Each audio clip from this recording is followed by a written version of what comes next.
नमस्कार बच्चों। तो आप लोगों का स्वागत है। मैं श्याम बचौरी सर आज आपको क्लास 12th में जो फिजिक्स में बेसिक चीज़ें हैं जो हम यूज करने वाले हैं मैथमेटिकल टूल टाइप की, वो देखना चाहेंगे। ठीक है, तो basics of class 12th physics, आपको क्या क्या आना चाहिए जब आप फिजिक्स स्टार्ट कर सकते हैं क्लास 12th का। ठीक है, तो फर्स्ट ऑफ ऑल आपको आना चाहिए डिफरेंशिएशन आना चाहिए। क्या आना चाहिए? डिफरेंशिएशन। आई होप आपने क्लास 11th में मैथमेटिकल टूल के अंदर डिफरेंशिएशन पढ़ा होगा, लेकिन अगर आपने सही से नहीं पढ़ा है तो आपको क्या आने वाली है, प्रॉब्लम आएगी, क्योंकि डिफरेंशिएशन फिजिक्स में बहुत जगह यूज करते हैं। और देखिए डिफरेंशिएशन का बेसिक कारण क्या है, why we have to use differentiation. Differentiation use करना पड़ता है हमें स्लोप ऑफ कर्व फाइंड करने के लिए। क्या फाइंड करते हैं बेटा? हम स्लोप ऑफ कर्व फाइंड करते हैं। सपोज करें हमारे पास एक कर्व है, उसका स्लोप निकालना है। मैं आपको एग्जांपल दूं, हमारे पास डिस्प्लेसमेंट टाइम ग्राफ है। ठीक है, डिस्प्लेसमेंट टाइम ग्राफ है। अब क्या करना है हमें, यहां पर हमें ये इसका ये मान लो एक टाइम पर ऑब्जेक्ट ने क्या किया, डिस्प्लेसमेंट कवर किया। जी बेटा,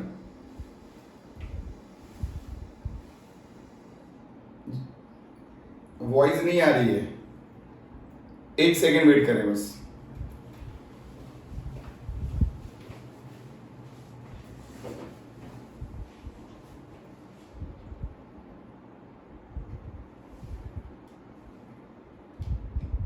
आवाज आ रही है ब्रॉड? वॉइस आ रही है बेटा? Okay fine. देखें, तो हम डिफरेंशिएशन के बारे में चर्चा कर रहे थे कि डिफरेंशिएशन क्यों यूज करते हैं, क्योंकि हमें स्लोप ऑफ कर्व निकालना है। किसी भी ग्राफ का अगर आपको स्लोप फाइंड करना है, इट मीन स्लोप देखो कैसे निकालते हैं। एक पर्टिकुलर टाइम पर टाइम इंक्रीज हो रहा है, displacement of the body also increase. Suppose करें ये हमारा ए पॉइंट है, ये हमारा बी पॉइंट है, तो इसका मुझे स्लोप फाइंड करना है। स्लोप मतलब ये थीटा है, तो क्या हो जाएगा, ये हो जाएगा मेरा tan theta. tan theta is equal to del S upon del T. Del S upon del T क्या है, tan थीटा। और यही क्या है, डिस्प्लेसमेंट टाइम ग्राफ का जो स्लोप होता है बेटा, क्या रिप्रेजेंट करता है वो हमारा वेलोसिटी को रिप्रेजेंट करता है। क्या रिप्रेजेंट करता है? डिस्प्लेसमेंट टाइम ग्राफ का स्लोप वेलोसिटी को रिप्रेजेंट करता है। ठीक है, tan theta equal to del S upon del T is equal to v, और v क्या है, मेरा वेलोसिटी है। सपोज करें अब मैं बात कर रहा हूं एक्सेलरेशन की। किसकी बात कर रहा हूं? एक्सेलरेशन की। सब आपने 11th स्टैंडर्ड में पढ़ा हुआ है, बट मैं आपको थोड़ा सा रिवाइज करा रहा हूं अगर क्या क्या हमें इस्तेमाल करना है। ठीक है, देखें तो डिफरेंशिएशन का काम होता है स्लोप ऑफ कर्व फाइंड करना है। डिस्प्लेसमेंट टाइम ग्राफ था, सपोज करो एक्सेलरेशन की बात करनी है, मतलब हमारे पास कौन सा कर्व है, वेलोसिटी टाइम ग्राफ है। क्या है? वेलोसिटी टाइम ग्राफ है। आपको क्या करना है, इसका स्लोप फाइंड करना है। तो tan theta is equal to del v upon del t is equal to क्या होता है बेटा, ये हमारा एक्सेलरेशन होता है। क्या होता है? tan theta is equal to del v upon del t is equal to acceleration. मतलब डिफरेंशिएशन का मेन यूज जो फिजिक्स में है, जब भी आप सॉल्व करेंगे तो क्या होता है, हम हमेशा क्या करते हैं, स्लोप निकालते हैं। क्या करते हैं? स्लोप ऑफ कर्व फाइंड करने का काम करता है। Displacement upon time velocity, velocity upon time क्या होगा, एक्सेलरेशन होगा। ठीक है, मैं आपको और दिखाता हूं इसके क्या क्या यूजेस हैं हमारे फिजिक्स में। हटाएं इसको। ठीक है, देखिए आगे देखते हैं इसमें। तो डिफरेंशिएशन हम और कहां कहां करेंगे, बहुत सारे हमारे पैरामीटर्स हैं जो डिफरेंशिएशन आपको आना चाहिए। देखो पहला तो बेसिक आना चाहिए इसके फॉर्मूले। ठीक है, जो बायोलॉजी वाले बच्चे हैं उनको बहुत रिक्वायर्ड है, क्योंकि वो मैथ्स नहीं पढ़ेंगे और उनका 11th इतना अच्छा नहीं चल पाया, जो भी रीजन रहा। देखें तो डिफरेंशिएशन में पहला होता है D by D X, rate of change of, ठीक है, ऐसे मान लो डेरिवेटिव ऑफ x की power n with respect to x। Formula क्या होता है, nx n माइनस 1। पावर को आप बाहर लाए और ऊपर में से क्या कर दें, 1 को माइनस कर दें। पावर को बाहर लाते हैं तो क्या करेंगे, ऊपर में से हम 1 को बाहर कर देते हैं। ठीक है, तो ये हो जाएगा हमारा nx n माइनस 1। ये डिफरेंशिएशन का फर्स्ट फॉर्मूला है। ठीक है, then the second formula is differentiation of constant. ध्यान दें बेटा, कांस्टेंट का डिफरेंशिएशन क्या होता है, हमेशा 0 होता है। Then third one, differentiation of log x। log x का डिफरेंशिएशन 1 अपॉन x है। फोर्थ है डिफरेंशिएशन ऑफ e की पावर x इज e की पावर x। फिफ्थ है हमारा डिफरेंशिएशन ऑफ sin x। आपको पता होना चाहिए, कोई भी इक्वेशन दे देंगे आपको बोलेंगे ये क्या हो रहा है, टाइम के रिस्पेक्ट में चेंज हो रही है, तो आपको बताना पड़ेगा D by D x of sine X क्या होता है, cos x। Then D by D x of cos x क्या होता है, this is minus sine X. ठीक है बेटा, देखो x की पावर n, सपोज करो मैं आपसे बोलूं मुझे डिफरेंशिएशन करके बताएं रूट x का, किसका, रूट x का डिफरेंशिएशन करना है मुझे। कैसे करेंगे, x की पावर 1/2 है, यहाँ पर देखो D by D x of x की पावर 1/2, क्लियर। 1/2 को बाहर ले आए, x की पावर 1/2 माइनस 1, तो 1/2 x की power minus 1/2 it is 1/2 root x, तो 1 क्या हो जाएगा, 2 रूट x हो जाएगा। क्या हो जाएगा हमारा 1/2 रूट x। तो आप ऐसे कर सकते हैं, किसी भी फंक्शन को डिफरेंशिएट कर सकते हैं। कौन सा फंक्शन है ये, अलजेब्रिक फंक्शन है। अगर ट्रिग्नोमेट्रिक फंक्शन होगा तो आपको उसका डिफरेंशिएशन पता होगा। ठीक है, D by D x of sine X क्या होता है, cos x, और D by D x of cos x क्या होता है, माइनस साइन एक्स। और भी फॉर्मूले हैं इसमें, मान लो d by D x of tan x की बात कर रहे हैं हम, फॉर्मूला क्या होगा मेरा sec स्क्वायर x, और D by D x of tan x sec x की बात करो तो क्या हो जाएगा sec x tan x। ठीक है, then D by D x of cot x, ये फॉर्मूला होता है minus cos x square x। ठीक है, और बताएं D by D x of cot x हो चुका है, cosic x का कर लेते हैं minus cosic x cot x। ठीक है, ये सारे फॉर्मूले हैं, बेसिक फॉर्मूले हैं, ठीक है, जो आपको याद करने हैं। डिफरेंशिएशन हम फिजिक्स में बहुत सारी जगह इस्तेमाल करते हैं। हमें किसी भी प्रॉब्लम को जब सिंप्लीफाई करना होता है तो क्या करते हैं, उसको हम डिफरेंशिएट कर लेते हैं। ठीक है, तो डी बाई डी एक्स, ये आपके जितने भी फॉर्मूले लिखे हुए हैं बोर्ड पे वो सब इंपॉर्टेंट हैं, आप यूज करें इनको। देखो मैं आपको एक चीज दिखाता हूं उसमें, सपोज करें हमारे पास फ्लक्स है, किसका फॉर्मूला है, ठीक है, मैं आपको एक क्वेश्चन दिखाता हूं प्रैक्टिकली यूज कहां करते हैं डिफरेंशिएशन को। हटा दें इसको, आप इन फॉर्मूले को नोट कर लें, आपके काम आएंगे। ठीक है, देखो अब हम क्या करने वाले हैं, इसके अंदर मैं आपको एक क्वेश्चन बता रहा हूं, यहां पर हमने डिफरेंशिएशन यूज किया है। ठीक है, यहां पर हम डिफरेंशिएशन का यूज करते हैं, देखिए कैसे। तो डिफरेंशिएशन का यूज करना है हमें, इसमें देखो क्वेश्चन ये दिया हुआ है, फ्लक्स का फॉर्मूला होता है B vector dot A vector. 10th standard में आपने लोग पढ़ा होगा, magnetic flux, number of magnetic field line passing through a particular area. ठीक है, अब क्या करते हैं, इसको एक्सपेंड करो तो ये हो जाएगा बी ए cos थीटा। ठीक है, आप एक चीज जानते हैं, थीटा इक्वल टू क्या होता है, ओमेगा टी। यहाँ पर बी मेरी मैग्नेटिक फील्ड है, ए मेरा एरिया है, कोई कॉइल घूम रही है इसके अंदर, जनरेटर के अंदर, और ओमेगा क्या है, एंगुलर वेलोसिटी। अब इसको पुट करना है यहाँ पर, तो फ्लक्स क्या हो जाएगा मेरा, B A cos omega T. Dot product में cos थीटा आता है, कितना बड़ा होगा, वेक्टर बड़ा है, वेक्टर में कौन कौन से प्रोडक्ट थे, एक तो था स्केलर प्रोडक्ट और एक था हमारा वेक्टर प्रोडक्ट। दो टाइप के प्रोडक्ट होते हैं हमारे पास वेक्टर में। स्केलर प्रोडक्ट मतलब a dot b is equal to A B cos theta, और वेक्टर प्रोडक्ट क्या होगा बेटा, a cross b is equal to a b sine theta n cap. ठीक है, डॉट प्रोडक्ट में क्या बनता है, आउटपुट क्या मिलेगा, स्केलर आउटपुट है, और क्रॉस प्रोडक्ट में क्या मिलेगा बेटा, वेक्टर आउटपुट मिलेगा। क्या मिलेगा, वेक्टर आउटपुट मिलता है हमें वेक्टर प्रोडक्ट में। ठीक है, क्रॉस प्रोडक्ट बोलते हैं इसको, क्या बोलते हैं, इसको बोलते हैं डॉट प्रोडक्ट और इसको बोलते हैं क्रॉस प्रोडक्ट। ठीक है, अब देखो B A cos omega T है, एक काम करो उसको डिफरेंशिएट करते हैं। डिफरेंशिएट करना क्या हो जाएगा, D phi by D T, rate of change of flux, D by D T of B A cos omega T. बता रहा हूं आपको, ये अंदर आएगा, क्लास 12th में चैप्टर है हमारा एसी, उसके अंदर ये मिलेगा आपको देखने को।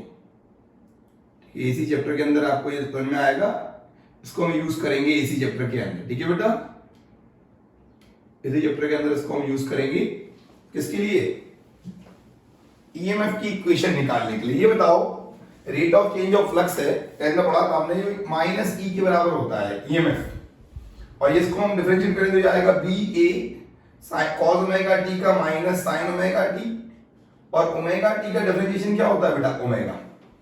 तो हमने किया डिफरेंशिएशन, देखो माइनस से minus cancel, E is equal to क्या हो जाएगा, यहाँ पर एक n और लगा दो, n मतलब number of term, NBA omega, क्या हो गया ये NBA ओमेगा हो गया मेरा।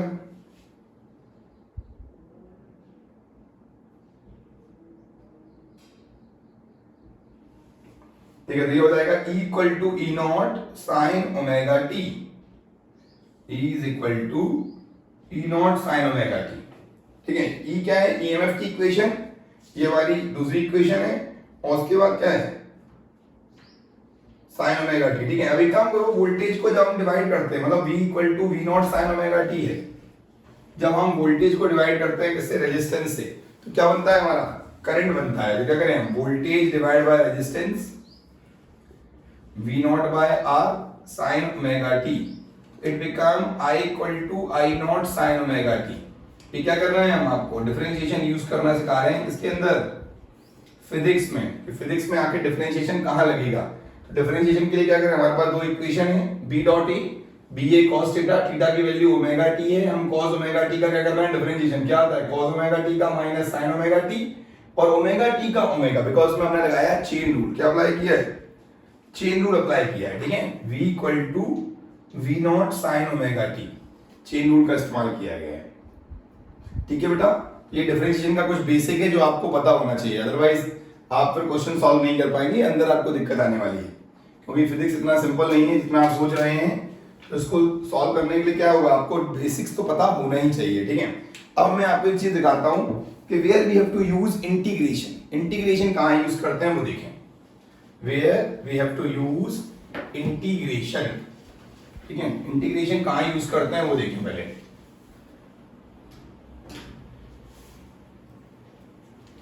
ठीक है, देखो इंटीग्रेशन देखते हैं, इंटीग्रेशन क्यों करते हैं बताएं। किसी भी कर्व का अगर आपको एरिया फाइंड करना हो, क्या फाइंड करना हो बेटा, when we want to find out area of a curve, area of a curve, किसी भी ग्राफ का आपको अगर एरिया फाइंड करना है तो क्या यूज करना पड़ेगा बेटा, इंटीग्रेशन यूज करना पड़ेगा। ठीक है, इंटीग्रेशन को यूज करते हैं एरिया ऑफ कर्व फाइंड करने के लिए। ठीक है, इसको बोलते हैं समेशन, क्या बोलते हैं, समेशन बोलते हैं। मैथ्स वाले बच्चे तो मैथ्स में पढ़ेंगे, बट बायोलॉजी वाले बच्चों को पता नहीं है तो थोड़ा बता देते हैं इसके बारे में। ठीक है, इंटीग्रेशन भी दो टाइप का होता है, पहले आप फॉर्मूले देखें इंटीग्रेशन की, D by D x of x की पावर एन, फॉर्मूला होता है x की power n plus one upon n plus one. ठीक है, ये हमारा पहला फॉर्मूला है, plus c is a constant, and the second formula is integration of 1 upon x dx। Symbol change कर लेना, इंटीग्रेशन सिंबल है, क्या हो जाएगा ये मेरा हो जाएगा log x plus c। Then the next one is integration of sin x dx minus cos x plus c, integration of cos x dx is sin x plus c। ठीक है बेटा, बहुत ही सिंपल है, फॉर्मूले आप पहले भी देख चुके होंगे आई थिंक सो।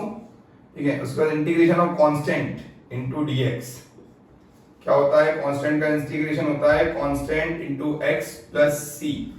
ठीक है, तो ये c क्यों लगाया हमने, क्योंकि हम चाहते हैं कि डिफरेंशिएशन और इंटीग्रेशन क्या हो, एक दूसरे के रेसिप्रोकल रहें, और डिफरेंशिएशन में क्या होता है, कांस्टेंट लॉस हो जाता है, that's why we have to apply c here. देखो आपको मैंने क्वेश्चन दिया x स्क्वायर प्लस 2, इसको डिफरेंशिएट करें पहले तो ये बचेगा 2x प्लस 0 हो जाएगा 2x। अब इसको इंटीग्रेट करना, ये आएगा 2x स्क्वायर बाय 2, फॉर्मूले से, ये वाले फॉर्मूले से। अब ये बताएं, ये x स्क्वायर है और c क्या लगाना पड़ेगा, कांस्टेंट, क्योंकि हम चाहते हैं ये और ये दोनों क्या हों, बराबर हों। तो बराबर कब होंगे, जब कांस्टेंट की वैल्यू कितनी हो जाएगी, 2 हो जाएगी। बस समझ में आ रही है, तो कांस्टेंट क्यों यूज करते हैं, बिकॉज डिफरेंशिएशन में जो कांस्टेंट लॉस हो गया है, इंटीग्रेशन में उस कांस्टेंट को रिकवर करने के लिए क्या करते हैं, हम कांस्टेंट का इस्तेमाल करते हैं। ठीक है, देखो अब आगे देखते हैं सी में, ये सारे फॉर्मूले आप नोट कर लो, आपके काम आएंगी। देखें अब आपको मैं और दिखाता हूं उसके अंदर।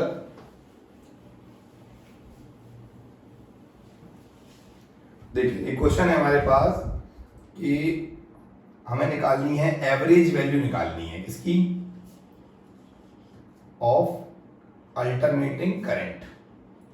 देखो एवरेज कैसे निकालते हैं, एक तो आपने सीखा होगा छोटे में sum of observation upon number of observation, वो तो बहुत सिंपल तरीका था। एक इंटीग्रेशन से देखो एवरेज कैसे निकालते हैं, आई एवरेज निकालना है, मान लो 0 से t फंक्शन को क्या कर देंगे dt और 0 से t dt, ये करते हैं। हमेशा जब भी आपको एवरेज फाइंड करना हो यही फॉर्मूला अप्लाई करना है, ठीक है। तो ये बताओ कॉस का फंक्शन है, मान लो हमारे पास एक फंक्शन है i equal to I not sine omega T, ये फंक्शन है, इसकी मुझे एवरेज वैल्यू निकालनी है, दिस इज अ फंक्शन, इसकी एवरेज वैल्यू फाइंड करनी है, वो भी कहां से कहां तक, 0 से t तक। या रखो sign omega T, I not तो बाहर आ जाएगा, कांस्टेंट है, 0 से t dt, नीचे 0 से t dt, this is I average, ठीक है। अब साइन ओमेगा टी का क्या होता है बताएं, साइन ओमेगा टी का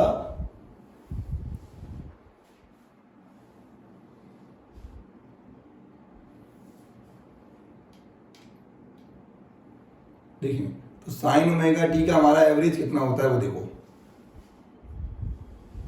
देखिए साइन ओमेगा टी का एवरेज क्या निकल के आएगा बताओ, यहाँ पे साइन ओमेगा टी सॉल्व कर रहे हैं, आई नॉट को बाहर ले लो, साइन ओमेगा टी का पता क्या होगा, साइन ओमेगा टी का होता है, इंटीग्रेशन कर रहे हैं, minus cos omega T upon omega. Integration में क्या करते हैं, सबसे पहले इसको साइन ओमेगा टी का माइनस कॉस ओमेगा टी और नीचे ओमेगा टी का क्या कर देते हैं, डिफरेंशिएशन कर देते हैं, और डिवाइड बाय क्या करेंगे, डिवाइड बाय करेंगे 0 से t और नीचे वाला हो जाएगा t। अब अगर लोगे पुट कर लेना इसको, क्या बन जाएगा मेरा, minus I not upon omega T minus का सॉरी कॉस ओमेगा टी 0 से t। अब क्या करें, वैल्यू पुट कर देना बस, अपर लिमिट माइनस लोअर लिमिट, क्या हो जाएगा, minus I not by omega T, हो जाएगा कॉस ओमेगा मतलब 2 pi by T into T minus cos 0, क्या हो जाएगा कॉस 2 पाई, तो क्या होता है हमारा cos 2 पाई की वैल्यू कितनी है बताएं, चेक करो, cos 2 पाई मतलब cos 0 कितना होता है 1, ये भी 1, कितना हो गया था, तो ये हो जाएगा 2 आई नॉट अपॉन ओमेगा टी हो जाएगा। ये हम कैसे करके निकाल सकते हैं इजीली, यहाँ से 1 माइनस माइनस 1 तो कितना हो जाएगा +1, 2 आई नॉट अपॉन ओमेगा टी, मतलब कुल मिला के आपको अगर ये तरीका आता है तो आप इसे क्या करेंगे, आप यूज कर लेंगे, क्या निकालेंगे, आप एवरेज वैल्यू फाइंड कर सकते हैं by the help of integration. क्या कर सकते हैं, इंटीग्रेशन से आप एवरेज वैल्यू फाइंड कर सकते हैं, ठीक है बेटा, इंटीग्रेशन से एवरेज वैल्यू फाइंड हो सकती है आपकी। देखिए अब मैं आपको और क्वेश्चन दिखाता हूं, इसके अंदर सपोज करो मैं आपसे बोलूं साइन स्क्वायर ओमेगा टी का इंटीग्रेशन करो, कितना, साइन स्क्वायर ओमेगा टी का आपको इंटीग्रेशन करना है, क्योंकि ये आएगा अंदर, यूज करेंगे तो आपको समझ में आएगा। देखो कैसे करना है हमें, सपोज करो क्वेश्चन दिया हुआ है आपको साइन स्क्वायर ओमेगा टी का क्या करना है, आपको इंटीग्रेशन करना है साइन स्क्वायर ओमेगा टी का, ठीक है बेटा। तो पहले ये बताओ कभी भी स्क्वायर फंक्शन का इंटीग्रेशन होता है क्या, स्क्वायर फंक्शन का इंटीग्रेशन नहीं होता, तो क्या करते हैं, इसको साइन स्क्वायर ओमेगा टी को लिख सकते हैं 1 minus cos 2 omega T by 2, integrate करो उसे, ठीक है। साइन स्क्वायर ओमेगा टी का फॉर्मूला क्या होता है, 1 minus cos 2 omega T by 2, ठीक है। अभी काम करो 1/2 को बाहर ले लें, 1/2 का dt minus cos 2 omega T by 2 into dt, ठीक है बेटा। 1/2 का क्या हो जाएगा, 1/2 बाहर रखो, dt का होता है t माइनस, और cos 1/2 बाहर लेंगे, cos 2 ओमेगा टी का क्या होगा, sin 2 omega T divide by 2 omega, ये इसका क्या है, ये इसका इंटीग्रेशन किया है मैं, cos 2 ओमेगा टी का sin 2 omega T by 2 omega, बस इसको पुट कर देंगे वैल्यू, क्या हो जाएगा 1/t हो जाएगा t/2 माइनस 1/4 ओमेगा, और ये सपोज करो अपन लिमिट ले लेंगे 0 से t, ये हमारा डेफिनेट इंटीग्रल का सवाल होगा, तो कितना पुट करेंगे, देखो ये हो जाएगा sin 2 into 2 pi by T into T minus sine 0, ये तो और किसी टी साइन 4 पाई 0 होता है, ये पूरा फंक्शन 0 हो जाएगा।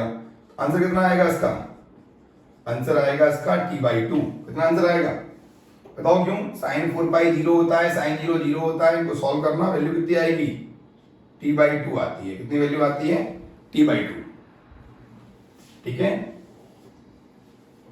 चलिए अगला क्वेश्चन देखते हैं।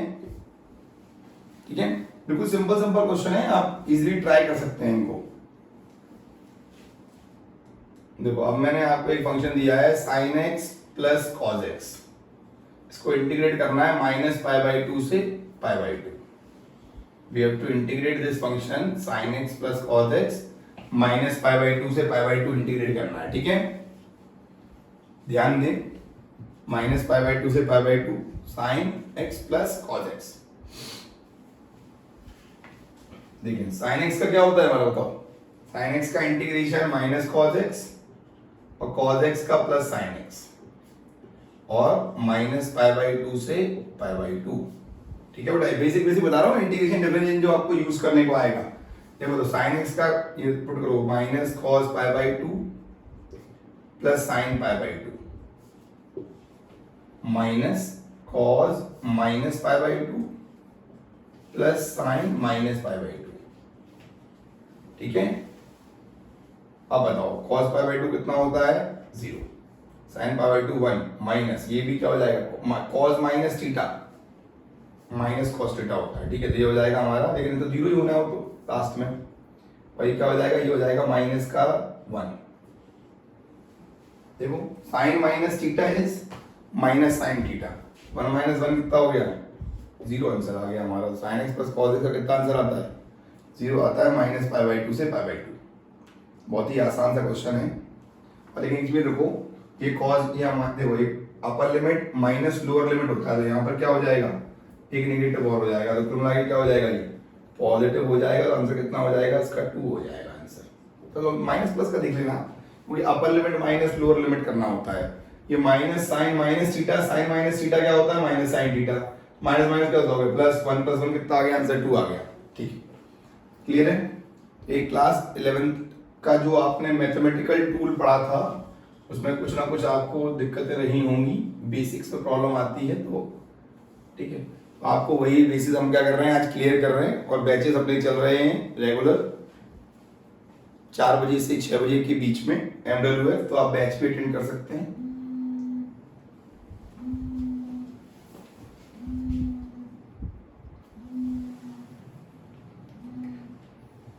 हेलो,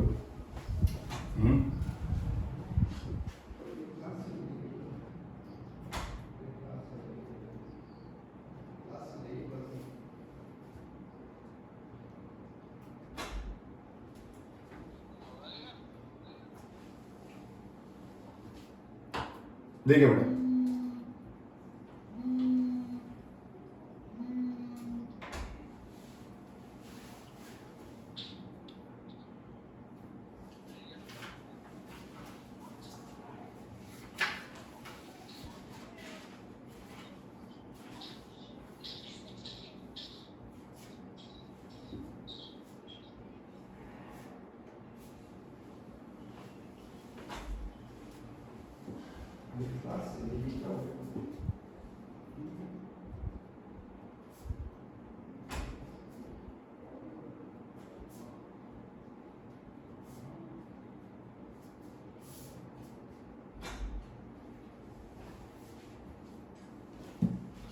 देखिए बेटा ध्यान दें, तो हम आगे अगला क्वेश्चन कर रहे हैं। देखो आप समझो एक बात कि जब तक आप इंटीग्रेशन करना नहीं सीख पाएंगे डिफरेंशिएशन, तो आप फिजिक्स में उसे अप्लाई भी नहीं कर पाएंगे, और जब आप फिजिक्स में अप्लाई नहीं कर पाएंगे तो आपको दिक्कत आएगी। दैट्स व्हाई आपको ये सारी चीजें क्या होनी चाहिए, बेसिक से एकदम क्लियर होनी चाहिए, तभी आप इंटीग्रेशन सीख पाएंगे। बेशक कोई दिक्कत नहीं आएगी आपको। ठीक है, चलो देखिए, तो आप मैं आपको एक चीज बता रहा हूं कि हमने एक चीज देखी है, इसे बोलते हैं क्वाड्रेंट सिस्टम। क्या बोलते हैं, क्वाड्रेंट सिस्टम। बहुत से बच्चों को दिक्कत होती है सर कि वो साइन 120 की वैल्यू नहीं निकाल पा रहे, क्योंकि इतना सीखा नहीं हमने। ठीक है, अब यहाँ देखें, तो हमारे पास क्या है, एक क्वाड्रेंट सिस्टम है, आपको हमेशा एंटी क्लॉकवाइज मूव करना है। कैसे मूव करना है, एंटी क्लॉकवाइज। ये 0 डिग्री है, ये 90, ये 180, ये हमारा 270 है। ठीक है, उसके बाद ये हमारा 2 पाई है, 360। ऐसा बोलते हैं ऑल स्कूल टू कॉलेज या एट शुगर टू कॉफी। ठीक है, और एक चीज याद रखें, एंगल जब भी चेंज होगा तो कितने पर होगा, या तो 90 पे या 270 पे। Angle change from at 90 degree और 270 डिग्री। एंगल हमेशा 90 और 270 पे चेंज होता है, इसके अलावा एंगल कभी चेंज नहीं होता, ठीक है। ऑल मतलब सारे ट्रिग्नोमेट्री रेशियो यहाँ क्या है, पॉजिटिव है। इस वाले क्वाड्रेंट में साइन थीटा और कॉसेक थीटा क्या है, पॉजिटिव है, और बाकी सब नेगेटिव है। यहाँ पर tan theta cot theta positive है, ठीक है बेटा, समझ में आ रहा है। और इसमें कॉस थीटा और सेक थीटा क्या है, पॉजिटिव है, बाकी सब क्या है, बाकी सब हमारे नेगेटिव है। अब एक चीज बताओ, मैं आपको बोलूं फाइंड करो साइन 120 डिग्री की वैल्यू। चलो साइन 120 डिग्री पहले वन करते हैं, कैसे निकाल सकते हो, साइन 90 प्लस 30। कौन सा क्वाड्रेंट है बताएं पहले तो, 90 प्लस 30 मतलब ये वाला क्वाड्रेंट है, और इस क्वाड्रेंट में साइन पॉजिटिव है तो क्या हो जाएगा, ये साइन 30 हो जाएगा। साइन, ठीक है, साइन 90 में एंगल चेंज होता है ना, तो cos 30 हो जाएगा। कितना हो जाएगा, sine 90 plus theta cos theta cos 30, और cos 30 की वैल्यू कितनी होती है, cos 30 की वैल्यू होती है √3/2। कितना होता है, cos 30 की वैल्यू है √3/2, ठीक है क्या, हमारी ये वैल्यू हो जाएगी। क्लियर, चेक कर लो एक बार, साइन 90 प्लस थीटा, और ये पॉजिटिव क्यों है, क्योंकि इसी क्वाड्रेंट में। एक चीज बताओ, cos 120 क्या होगा, cos 90 प्लस 30, आप ऐसे भी कर सकते हो, 180 माइनस 60 भी कर सकते हो, cos 60 हो जाएगा। देखो तो cos 90 प्लस थीटा क्या होता है, माइनस का साइन थीटा, तो -1/2 हो जाएगा। कितना हो जाएगा, माइनस क्यों हुआ, देखो इनपुट cos है, सेकंड क्वाड्रेंट में cos कैसा है, नेगेटिव है, तो क्या हो जाएगा, और एंगल चेंज क्यों हुआ, क्योंकि ये 90 प्लस थीटा है। अब ये बताओ cos 180 की वैल्यू क्या होती है, कैसे निकालोगे, cos 90 प्लस 90, ये cos 90 प्लस थीटा, इस वाले क्वाड्रेंट में आ गए, क्या हो जाएगा, साइन थीटा, और नेगेटिव कर दो, वैल्यू कितनी आ जाएगी, वैल्यू आएगी -1। कितनी आएगी, -1। आप कोई भी तरीका लगा लो, देखो साइन 300 की वैल्यू क्या होगी, साइन 300 की वैल्यू होती है मेरी साइन 270 प्लस 30। इस वाले क्वाड्रेंट में, इस वाले क्वाड्रेंट में साइन नेगेटिव है, माइनस का साइन क्या हो जाएगा, ये माइनस का cos 30 हो जाएगा। कितना हो जाएगा, माइनस का cos 30, और माइनस cos 30 कितना होता है, √3/2 माइनस √3/2, ठीक है क्या। एक चीज बताओ, cos माइनस थीटा क्या होगा, अगर उल्टा घूमेंगे तो cos माइनस थीटा पता क्या होगा, इस फोर्थ क्वाड्रेंट में अगर उल्टा घूमेंगे मान लो, ये cos थीटा हो जाएगा, और sin माइनस थीटा पता क्या होगा, माइनस का sin थीटा। बताओ क्यों, क्योंकि फोर्थ क्वाड्रेंट में, इसका डिटेल वीडियो आपको हमारे चैनल पर मैथमेटिकल टूल के अंदर भी मिल जाएगा, वहां जाके देख सकते हैं, ठीक है। साइन माइनस थीटा क्या होता है, माइनस साइन थीटा होता है। क्लियर है बेटा, तो कोऑर्डिनेट सिस्टम बहुत ही बेसिक सी बच्चों वाली चीज है जो आपको अब आनी चाहिए, क्योंकि आप बड़ी क्लास में आ गए हैं 12th स्टैंडर्ड में। तो अगर आपको ये चीज नहीं आ रही है, it means you are lacking somewhere, कहीं ना कहीं दिक्कत आएगी आपको और आप फंस जाएंगे, और आपको फिर समझ में नहीं आएगा कि किस तरह से यूज करना है। दैट्स व्हाई आपको ये चीज आनी चाहिए, ठीक है। कोऑर्डिनेट सिस्टम आप समझ लें एक बार अच्छे से, क्वेश्चन प्रैक्टिस करें, जो नहीं आएंगे वो हम क्लास में डिस्कस करेंगे, ठीक है। चलिए हम आगे बता रहे हैं आपको बेसिक में इसमें और क्या आता है। इसमें बेसिक में आता है हमारे पास बाइनोमियल थ्योरम आती है। क्या आती है, बाइनोमियल थ्योरम। मैं आपको इंटीग्रेशन के एक दो सवाल और करा देता हूं पहले, उससे पहले देखिए एक सवाल है हमारे पास, सपोज करें ये क्वेश्चन है GMM बाय x² और इन्फिनिटी से r तक क्या करना है, इसको हमें डिफरेंशिएट करना है, इंटीग्रेट करना है। और ये क्वेश्चन मैंने आपको कराया था चैप्टर ग्रेविटेशन में, इसका नाम है ग्रेविटेशनल पोटेंशियल एनर्जी टॉपिक है। ऐसे ही हम क्लास अभी उसमें करेंगे 12th में, चैप्टर इलेक्ट्रिक पोटेंशियल में करेंगे हम। इसको इंटीग्रेट करना पड़ेगा इन्फिनिटी से r k³ bye r² dx को, इसको भी इंटीग्रेट कर लेंगे, सेम है, दोनों कोई ज्यादा अंतर नहीं है। तो GM को बाहर निकाल लो, 1/x² का इंटीग्रेशन होता है -1/x इन्फिनिटी से r, ठीक है। और GMM माइनस बाहर लो, 1/r माइनस 1/infinity, 1/infinity क्या होता है 0, माइनस GMM बाय r होता है, ठीक है। माइनस का GM बाय r हो जाएगा। यहाँ पे देख लो, k को बाहर रखो, q को बाहर रखो, 1/r² का होता है माइनस r को x बोल दो, -1/x इन्फिनिटी से r, पुट कर लो, minus K Q Q 1/r minus 1/infinity, square point D क्या होता है 0, तो K Q Q upon R. Very simple, बहुत ही आसान सा क्वेश्चन है जो आप कर सकते हैं। ये ग्रेविटेशनल पोटेंशियल एनर्जी और ये इलेक्ट्रिक पोटेंशियल एनर्जी का डेरिवेशन है, ठीक है, सिंपल सिंपल है, कुछ भी नहीं है। अब मैं आपको बता रहा हूं उसके अंदर नेक्स्ट चलता है हमारा जो ये उसे बोलते हैं बाइनोमियल थ्योरम। क्या बोलते हैं, देखो बाइनोमियल थ्योरम आपको ज्यादा डिटेल में नहीं जाना है, आपको उतना सीखना है जितना फिजिक्स में यूज होता है, बाकी तो आप मैथ्स में सीखेंगे ही सीखेंगे, ठीक है। तो बाइनोमियल थ्योरम हम ऐसे सॉल्व कराते हैं, मान लो a प्लस एक्स की पावर n है, ठीक है, जो आप फिजिक्स में यूज करते हो वो समझना, ठीक है, मैथ्स वाले नहीं सिखा रहा हूं यहाँ पर।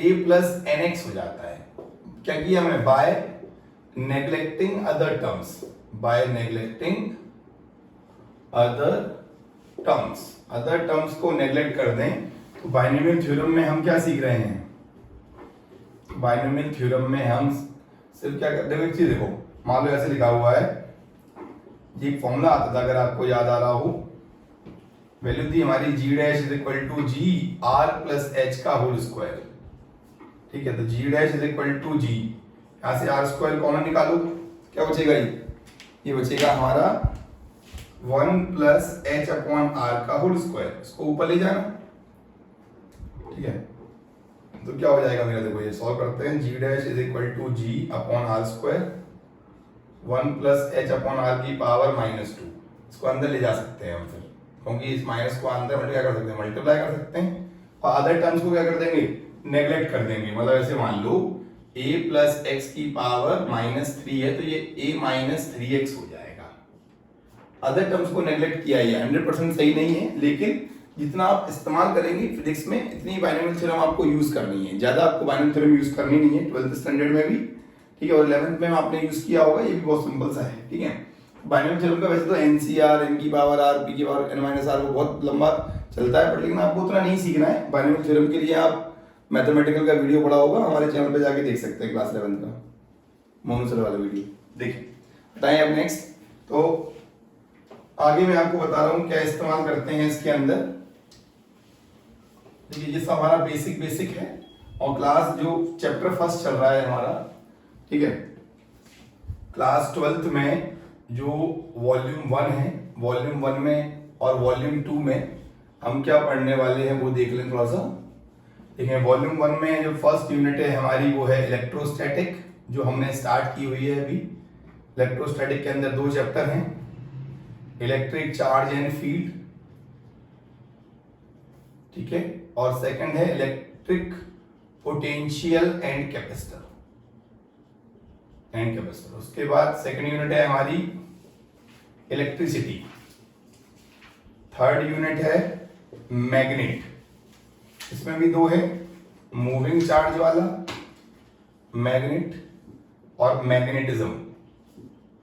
देन आता है fourth unit EMI and AC, इसमें भी 2 चैप्टर हैं, एक ईएमआई इलेक्ट्रोमैग्नेटिक इंडक्शन और एक एसी। उसके बाद फिफ्थ जो यूनिट है वो है हमारी इलेक्ट्रोमैग्नेटिक वेव, ठीक है, ये हमारा वॉल्यूम 1 है, इसका नाम है इलेक्ट्रोमैग्नेटिज्म। क्या नाम है, electromagnetism is the first unit of volume 1। अब वॉल्यूम 2 देखें, वॉल्यूम 2 में हमारे पास जो फर्स्ट चैप्टर है उसका नाम है रे ऑप्टिक्स, दूसरा है वेव ऑप्टिक्स, तीसरा है डुअल नेचर फोटोइलेक्ट्रिक इफेक्ट वाला end of matter and radiation, ठीक है। उसके बाद फोर्थ आता है हमारा एटम, देन न्यूक्लियाई और सेमीकंडक्टर, ठीक है, इतना आपको क्लास 12 की फिजिक्स में पढ़ना है, ठीक है, बहुत ही सिंपल है। देखें, और 8 मार्क्स का इलेक्ट्रोस्टैटिक है, 8 मार्क्स का इलेक्ट्रिसिटी, 8 मार्क्स का मैग्नेट, 8 मार्क्स का ईएम वेव, 4 मार्क्स का ईएमआई एसी, 8 मार्क्स, 4 मार्क्स का EM wave, 7 then 4, this is 3 4 7, अब टोटल कर लेना, नियरली 70 मार्क्स का जैसे याद एग्जाम में आता है, बहुत ही इंपॉर्टेंट है, और दोनों बुकें बहुत ही सिंपल हैं। अगर आप हमारे यहाँ पढ़ते हैं तो आपको प्रॉपरली प्रिंटेड नोट्स, ठीक है, और worksheet competition as well as academic board के क्वेश्चंस, जितना भी मटेरियल है आपको 100% प्रोवाइड किया जाएगा, ठीक है। और अपना ख्याल रखें, अच्छे से पढ़ाई करें। बाकी आपसे कल मुलाकात होगी 4 बजे करेक्ट। Thank you everyone. इतना पढ़ें और बेसिक्स पे वर्क करें, बिकॉज बेसिक्स अगर आपके खराब रह गए तो आपको बहुत दिक्कत आने वाली है। Thank you everyone.